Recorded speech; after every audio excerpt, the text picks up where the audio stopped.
Hello friends, this week's Ecstatic Buddhist video is on the possibility, or at least examining the possibility of whether the ecstatic altered states of consciousness, which the Buddha called Jhana, whether they produce neurological damage or can produce neurological damage. There have been a number of claims that the various charismatic phenomena that arise with a subject who experiences the jhanas every day, that those are the product of neurological damage, or the evidence of neurological damage. Now, to me, as a mystic, believing that the charisms of the mystic are just neurological damage is silly, and it represents, the profound lack of knowledge regarding the ecstatic altered states of consciousness of jhana. We've had, I've been accused of damaging my neurology through incorrect meditation practice. And I know of at least one student of mine who was a Catholic and actually engaged in her religious practices within a contemplative Catholic context. But when she went to her priest to discuss those matters, he thought she was demon-possessed and suggested a depossession, which she went through. But of course it didn't make her charisms go away. And of course, my charisms haven't gone away either.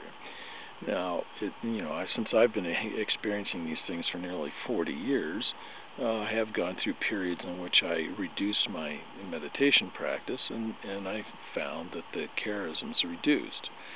So it seems to be a direct relationship between the level of charism and the level of one's meditation practice. If one is concerned about the charisms, then one can just cut back on the meditation practice until one finds a comfortable place for oneself.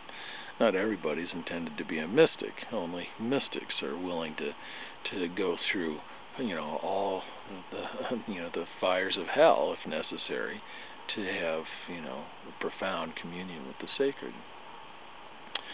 And so anyway, this Catholic contemplative that I was working with, she had gone to a neurologist who interpreted her charismatic experiences and her experiences of ecstatic altered states of consciousness as self-induced schizophrenia and self-induced seizures. And to me, it just says that the neurologist really doesn't understand the path of the mystic, and neither does the psychologist. So friends, the charismatic altered states of consciousness, which are known as jhana, can produce profound charismatic experiences, and you're not likely to be able to find guidance from any priest of any religion or any psychologist or any neurologist, because they don't simply understand these things. Only a mystic will understand these things. But if you're concerned about the charisms, then you can always reduce your meditation practice, and you'll notice that your charisms will slowly but surely go away.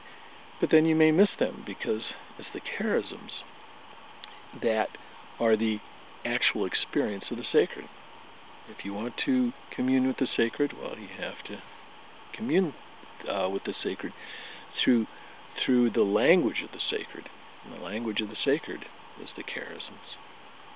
Thank you, friends. Have a wonderful and blissful week.